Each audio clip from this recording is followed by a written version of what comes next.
अरुणाचल प्रदेश पापुम पारे जिले के जो आरजू यूनिवर्सिटी, जहाँ पे हम लोगों को देखने को मिलता है फर्स्ट APBN NCC के द्वारा जो कंबाइंड एनुअल ट्रेनिंग कैंप रखा गया है।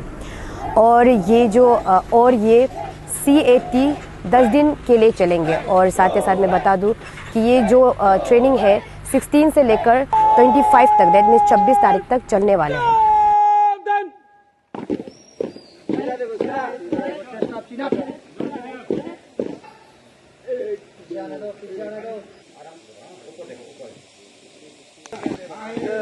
और इसमें काफ़ी ज़्यादा कार्यक्रम देखने को मिलेंगे, जैसा कि टी योगा और गेम एंड स्पोर्ट। उनके साथ ही साथ जो गेम एंड स्पोर्ट एक्टिविटी के साथ साथ डिसिप्लिन को भी बच्चों को बताया जाएगा।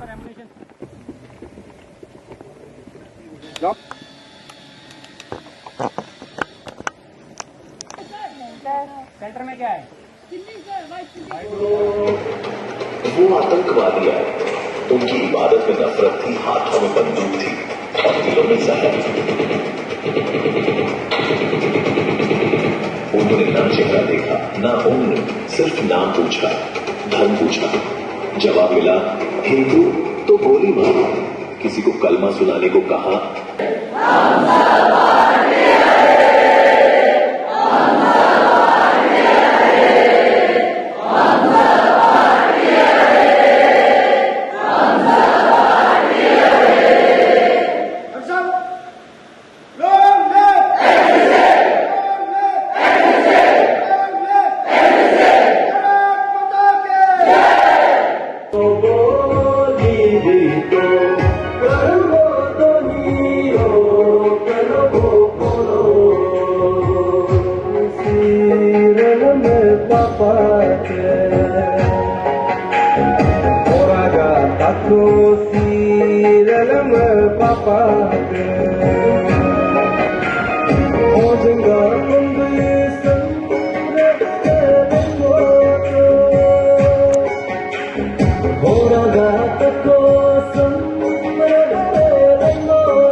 तो चलिए आइए जानते हैं first APBN NCC commanding officer की ओर से।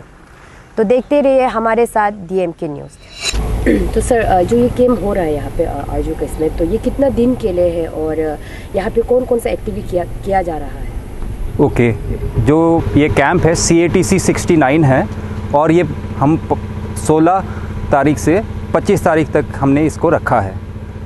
और यहाँ पे एक्टिविटीज़ सुबह से लेकर शाम तक कैडेट्स को एंगेज किया जाता है। सुबह PT, योगा, उसके बाद ड्रिल, ब्रेकफास्ट के बाद इनके क्लासेस होते हैं, सेंट्रल क्लासेस होते हैं, जिसमें अलग अलग लेक्चरेट्स रखे जाते हैं।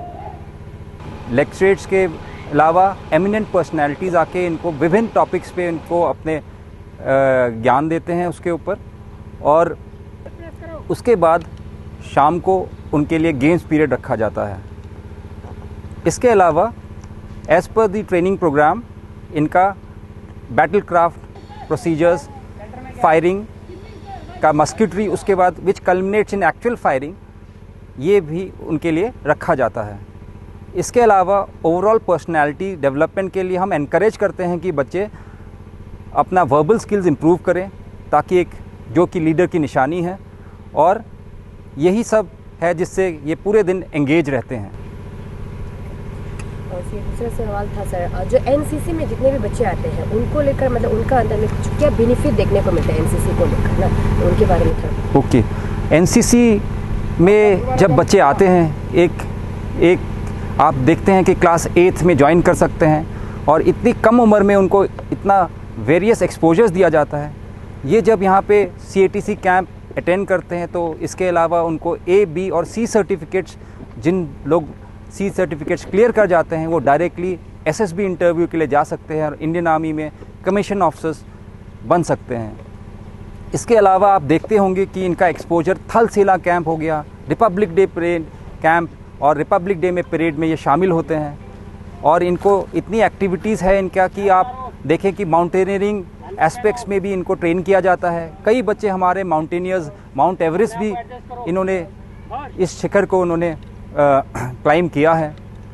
इसके अलावा इनका एक्सपोजर इंटरनेशनल भी होता है, जहाँ पे आप देखते हैं कि बच्चे एनसीसी के थ्रू फ्रेंडली फॉरेन कंट्रीज़ में जाके दूसरे देशों के बच्चों के साथ इंटरेक्ट करते हैं। तो विभिन्न अपॉर्चुनिटीज़ हैं। आजकल हम एनकरेज कर रहे हैं कि डिफेंस फोर्सेस ही नहीं, जहां इनका ध्यान जाना चाहिए, काफ़ी अपॉर्चुनिटीज़ है जिसका एक्सपोजर मैं एनकरेज करता हूं कि ये लोग देखें। जैसे फॉर एग्ज़ाम्पल आप कुछ भी अचीव कर सकते हैं, आप एयर होस्टेस बन सकते हैं, स्टीवर्ड बन सकते हैं और नर्सिंग लाइन में जा सकते हैं। आप अपनी एवेन्यूज़ एग्रीकल्चर की तरफ देख सकते हैं, फॉरेस्ट डिपार्टमेंट की तरफ देख सकते हैं। तो हम कोशिश कर रहे हैं कि बाकी डिफरेंट स्पीकर्स आए और इनको और एवेन्यूज़ और एम्प्लॉयमेंट और कैरियर का अपॉर्चुनिटीज़ इनको दिखाएं। सर, ये जो एनसीसी को लेकर पेरेंट्स के ऊपर में क्या अवेयरनेस दिलाना चाहेगा आप और क्या अपील करना चाहेगा कि एनसीसी के बारे में? पेरेंट्स से मैं यही बोलना चाहूँगा कि एनसीसी के माध्यम से एक बच्चे का overall personality, leadership skills improve होता है। अगर आप देखें कि एनसीसी के माध्यम से ऑफिसर्स, डिफेंस फोर्स में ऑफिसर्स बन सकते हैं, लेकिन मैं उनको ये बताऊंगा कि आप देखें कि सोसाइटी में drug abuse, alcohol abuse, cigarette P रहे हैं बच्चे, उससे जब उनको एनसीसी में आते हैं इन सब चीज़ों से उनका ध्यान हटा देते हैं और वो अपना ओवरऑल हेल्थ इम्प्रूव करते हैं। इससे ज़्यादा एक पेरेंट को क्या चाहिए। इसके अलावा एनसीसी में आप सोसाइटी के लिए एक उदाहरण बनते हो।